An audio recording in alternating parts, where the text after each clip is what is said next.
থাক, অত সুর করে আর গুড মর্নিং ম্যাম বলতে হবে না। কিরে, এখানে ফ্যাশন শো করতে এসছিস? সেকেন্ড বেঞ্চ তোকেই বলছি, ফ্যাশন শো করতে এসছিস? চোখে কাজল, ঠোঁটে লিপস্টিক, মানে কিছু বুঝি না ভাবছিস? বাবা, এই যে স্টাইলিশ কন্যা, শুনছো? চোখের পাশে এগুলো কি ঝুলছে? কাঁচি নিয়ে এসে না কেটে দেবো। পরের দিন যেন আমি ওগুলোকে না দেখি। বাবা, তুই তো হাতে যা বড় বড় নখ রেখেছিস রাক্ষসীদের মতো, মানে মডার্ন স্টাইলিশ নাকি? এটা পড়ার জায়গা? কথাটা মাথায় থাকছে না, বুঝতে পেরেছি আমি।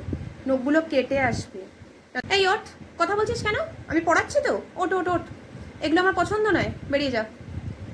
আই সে গেট আউট, বেরিয়ে যা, এক্ষুনি বেরিয়ে যা, নয়তো কিন্তু আমি ক্লাস থেকে বেরিয়ে যাবো কিন্তু। এই ঢ্যাটামিগুলো করবো। বাহ, মানে ব্যাগ থেকে পেন্সিল পাওয়া যাবে কিনা, পেন পাওয়া যাবে কিনা গ্যারেন্টি নেই, গোলাপ ফুল বেরোচ্ছে। শুনছো? এই যে বেলাদি, হ্যাঁ আমি এখানে ডাকছি তোমায়, শুনে যাও কি হচ্ছে স্কুলে, সেটা শুনে যাও। মানে এই আমি পরশুদিন দেখেছিলাম না, ওই বয়েজ স্কুলের ছেলেটার সাথে দাঁড়িয়ে গল্প করছিস স্কুলের পর, আমি বাড়ি যাওয়ার সময় দেখেছিলাম। বলবো নাকি বড়দিকে গার্জেন কলটা করতে বলবো? মাছের বাজার নাকি?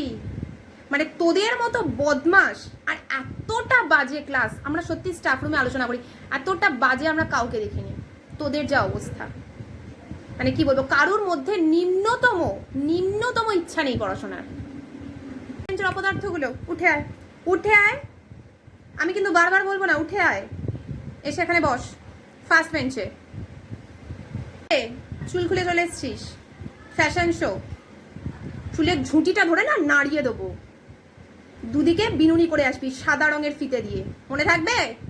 তেল দিয়ে মাঝখান দিয়ে আঁচড়ে দুদিকে বিনুনি করে আসবি।